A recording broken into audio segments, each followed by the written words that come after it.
اس عنوان سے سجنے کی وجہ سے بس ہماری نجات اور ہماری بخشش، ہماری کامیابی کا جو معیار ہے ہمارا عمل نہیں ہے، ہمارے رنگ نسل اور قوم قبیلہ نہیں ہے، بلکہ کل اعلان کیا ہوگا؟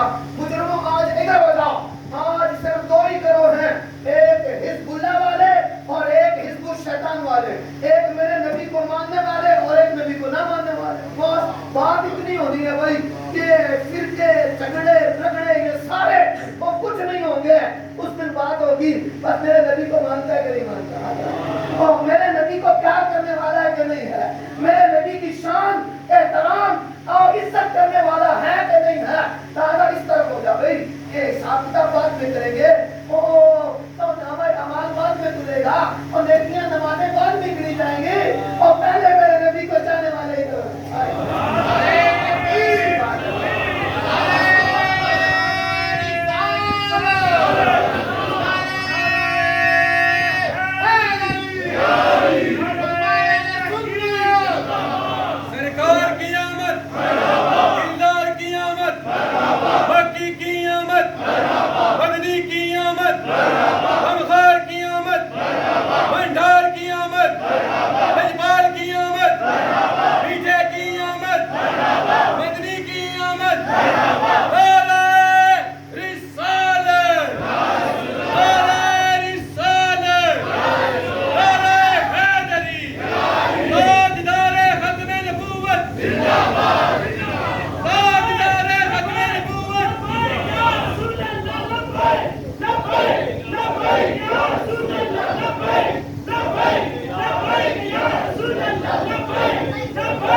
بنیادی بات کل قیامت کے دن جو معیار ہے، اور وہ معیار ہے اللہ کے نبی کی چاہت، اللہ کے نبی سے محبت، اللہ کے نبی سے پیار، کیونکہ جہنم کو ہر طرح کا کافر چاہیے، جہنم کو ہر طرح کا کافر چاہیے، لیکن جنت کو صرف ایک مصطفیٰ کا غلام چاہیے۔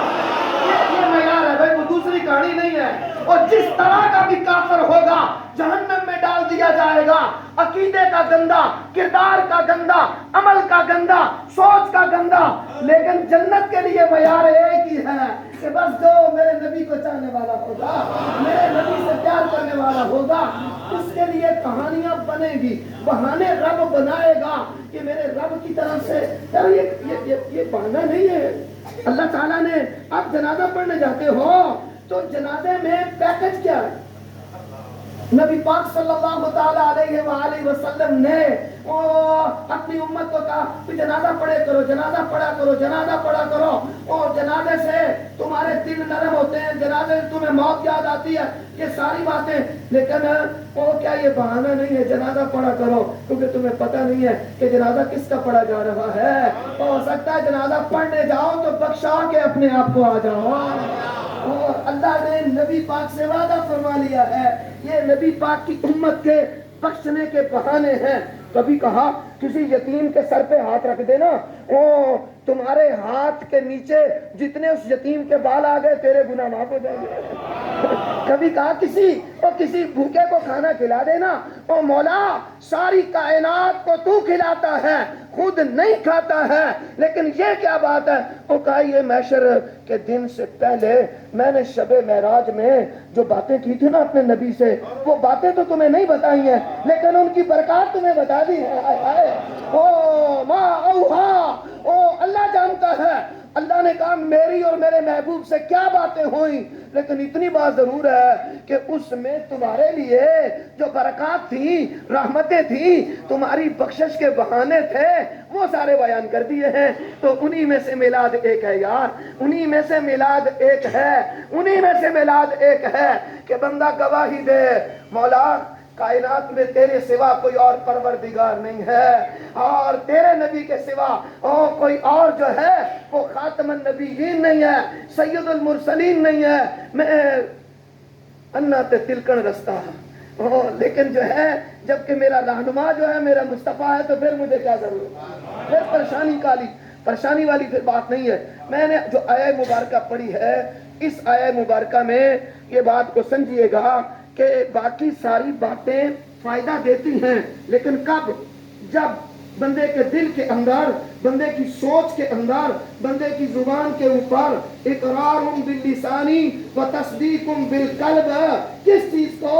اور جب وہ محمد رسول اللہ پڑھتا ہے تو اللہ نے کہا پھر اس بات سے وہ اس کے لیے کفارے بھی ہوں گے، بخششیں بھی ہوں گی، شفاعتیں بھی ہوں گی، وہ انہیں خیرات بھی کام دے گی، انہیں جو ہے وہ غریبوں مسکینوں غریبوں کے ساتھ تعلق بھی فائدہ دے گا، لیکن پہلے ایمان سلامت ہو، اور ایمان نام ہے نبی پاک کی محبت کا، نبی پاک کے پیار کا۔ اللہ نے یہ بات ایسی ہوئی کہ پروردگار عالم نے جیسے اس کی شان ہے، بھی قرآن مجید کا یہ فرمان ہے، اللہ نے ہمارے باپ آدم علیہ السلام کو جب جو ہے وہ جیسے اس کی شان تھی اسے بنایا، پیدا کرنے کے بعد ساری اولاد کو، ہم سب کو اللہ تعالیٰ نے اپنے سامنے کھڑا کر لیا، جیسے چاہا ہمارے باپ کی سلب سے پشت سے سارے لوگوں کو پیدا کر کے کہا کہ الستو بربکم، کیا میں تمہارا رب نہیں ہوں؟ تو قالوا بلا۔ قرآن کہتا ہے آج ہمیں سمجھ ہو نہ ہو، یاد ہو نہ ہو، لیکن ہم سب نے کہا مولا تو ہمارا رب ہے۔ قرآن کہتا ہے اللہ نے بلایا سب کو، اور ساری اولاد آدم کو، مرد عورتیں اگلے پچھلے سارے، چنگے پیڑے سارے، وہ سب اس میں موجود تھے۔ رب نے کہا الستو بربکم، قالوا بلا، مولا تو رب ہے؟ ہاں ہاں ایسا ہے۔ بات ختم ہو گئی، جلسہ مک گیا۔ جیسے میرے رب نے چاہا لوگ پھر میرے رب نے کائنات بنائی اور تخلیق فرمائی، آدم اور ہماری ماں کو اللہ نے دنیا میں، جہان میں، اور یکے بعد دیگرے رنگ بدلے، موسم بدلے، امتیں بدلی، اور سارا کچھ ہوتا اپنی جگہ پر، لیکن اس سے پہلے ایک اللہ تعالیٰ نے ایک اور جلسہ فرمایا۔ اللہ تعالیٰ نے وَإِذْ، قرآن مجید کہتا ہے، آؤ ذرا قرآن مجید کی طرف، یہ سورۃ آل عمران ہے جس کی آیہ مبارکہ نمبر 81 نمبر آیت ہے، جس میں اللہ نے فرمایا وَإِذْ أَخَذَ اللَّهُ مِيثَاقَ النَّبِيِّينَ۔ وَإِذْ، یہ جو اِذ لفظ ہے اس پر علماء کہتے ہیں کہ یہ لفظ اصل میں پورا جو ہے اذکر ہے، جسے اللہ نے شارٹ کٹ لکھ کر ابریویشن کر کے اسے اذ بنا دیا ہے۔ اب یہ دو باتیں اس میں ہوتی ہیں، ایک ہے کہ یاد کر، ایک ہے یاد کروا۔ یاد کر تو پھر کیا مطلب ہے کہ آپ کہیں اللہ تعالیٰ نبی پاک کو کہہ رہا ہے یاد کرنا وہ جو بات ہوئی تھی، وہ جو پہلے واقعہ ہو چکا ہے، تو وہ نبی پاک صلی اللہ تعالیٰ علیہ وآلہ وسلم نے اللہ رب العزت کے ساتھ کوئی بات ہوئی، کوئی واقعہ ہوا، یعنی آپ میں سے کسی کے ساتھ، میں اگر اس محفل سے پہلے میری ملاقات ہوئی ہو، مفتی ظفر ضیائی صاحب ہم ایک جگہ جنازہ پڑھ رہے تھے، تو میں انہیں کہوں کہ بھئی مفتی صاحب ہم وہاں جنازہ پڑھ رہے تھے تو آپ وہاں تھے نا، تو یاد کریں نا وہ بات جب ہم جنازہ پڑھ رہے تھے۔ اب اللہ کہہ رہا ہے سونے مصطفیٰ کو، اور سونے یہ بات یاد کرنا، اور جب تو کرسی صدارت پہ تھا، سارے انبیاء موجود تھے، تیرے سامنے میں یہ بات کر رہا تھا، یاد کرنا اس بات کا۔ اخذنا میثاق، جب میں ان سارے نبیوں سے میثاق کر رہا تھا۔ میرے سوڑیوں میثاق سمجھنے کے لیے اس سے پہلے 6 لفظ ہیں یا 5 لفظ ہیں۔ ایک ہوتا ہے اقرار کرنا، ایک ہوتا ہے دعویٰ کرنا، ایک ہوتا ہے وعدہ کرنا، ایک ہوتا ہے عہد کرنا، اور ایک ہوتا ہے میثاق، اور ایک ہوتا ہے عصمت۔ یہ چاروں پانچوں لفظ جو ہے اصل میں ایک ہی مطلب میں ہے، ایک ہی سیکوینس میں ہے۔ ان میں سے ایک اللہ نے یہاں بیان فرمایا وَإِذْ أَخَذْنَا مِيثَاقَ النَّبِيِّينَ۔ اللہ نے ایک جلسہ بلایا، اور اس جلسے میں صرف اور صرف نبیوں کو بلایا گیا۔ توجہ چاہوں گا، اللہ نے کہا وَإِذْ أَخَذْنَا مِيثَاقَ النَّبِيِّينَ، آج کے جلسے میں صرف نبی آئیں گے، آج کے جلسے میں نبیوں کے سوا کوئی اور نہیں آئے گا۔ 1,40,000، 1,25,000، اور یہ دونوں روایتیں موجود ہیں۔ 1,40,000 کا مجمع ہے، اس مجمع میں نبی سے چھوٹا کم درجے کا کوئی بندہ نہیں ہے، سارے کے سارے نبی آئے ہیں۔ او پیارے لوگوں، یہ میلاد کے جلسے میں کوئی دوسرا نہ آئے پریشان نہ ہو، کیونکہ اس میں سارے نہیں آ سکتے، جسے رب بلاتا ہے وہی صرف آ سکتا ہے۔ میلاد کے جلسے سب کے لیے نہیں ہوتے، میلاد کے جلسے ساری اولاد آدم کے لیے نہیں ہے۔ اللہ کے پاس نبیوں سے زیادہ خاص بندہ تھا ہی کوئی نہیں، لہذا رب نے صرف نبی بلا دیے۔ صرف نبی بلائے، نبی بلا کے کہا میرے ساتھ میثاق کرو. اگر وقت گزر جائے، گزرے ہوئے زمانے میں آپ کسی چیز کو مانیں تو اسے اقرار کہتے ہیں. گزرے ہوئے زمانے میں کوئی ذمہ داری آپ کسی پہ ڈالیں تو اسے دعویٰ کہتے ہیں. میں ان پہ ساری کو بات کرتا لیکن میں اپنی موضوع کی طرف لینا چاہتا ہوں. گزرے ہوئے زمانے میں کوئی ذمہ داری آپ مان لیں تو اسے اقرار کہتے ہیں. گزرے ہوئے زمانے میں آپ ذمہ داری کسی اور پہ ڈال دیں تو اسے دعویٰ کہتے ہیں. آپ آنے والے وقت میں کوئی بات مان لیں تو اسے وعدہ کہتے ہیں. اگر زبانی وعدہ ہو تو وہ وعدہ ہوتا ہے، اگر لکھ لیا جائے تو اسے عہد کہتے ہیں، وہ عہد کہتے ہیں. اور اگر صرف معاہدہ لکھا جائے تو عہد کہلاتا ہے. لیکن اگر ساتھ گواہ بھی بنا لیے جائیں تو وہ میثاق کہلاتا ہے. اور اگر گواہوں کے ساتھ اس پر سزا بھی لکھ دی جائے تو اسے اسر کہا جاتا ہے. اللہ نے کہا نبیوں سے میرے ساتھ یہ وعدہ نہیں کرو، میرے ساتھ عہد نہیں کرو، میرے ساتھ میثاق کرو. لکھو اس بات کو لکھو. مولا کیا لکھیں؟ تو بات ہے، ہم تیرے بندے ہیں، ہم تیرے نبی ہیں. اللہ نے کہا میرے ساتھ بات لکھو. اب وہ کیا لکھنی ہے بات؟ میں نے کہا لما آتیتکم من کتاب و حکمہ، میں تمہیں نبوت دوں گا، میں تمہیں حکمت دوں گا، میں تمہیں تخت و تاج دوں گا، میں تمہیں اختیار دوں گا، میں ہواؤں کو مسخر کر دوں گا، اور میں اندھوں کو آنکھ دینے کا تمہیں اختیار دے دوں گا، میں مردے کھڑے کرنے کا تمہیں قوت دے دوں گا، میں تمہارے تختوں کو فضا میں اڑنے کا، ہواؤں کو تمہارے تابع کر دوں گا. ایسے یہ نبیوں کی شان ہے بھائی.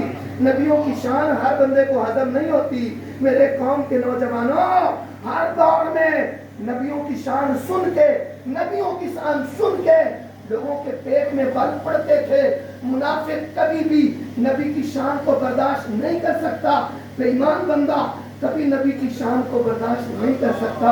ابو جہل سے پوچھو، وہ کہتا مجھے حبل کی قسم، نبی کہتا سچ ہے، لیکن نبی کی شان کو کیسے مانوں؟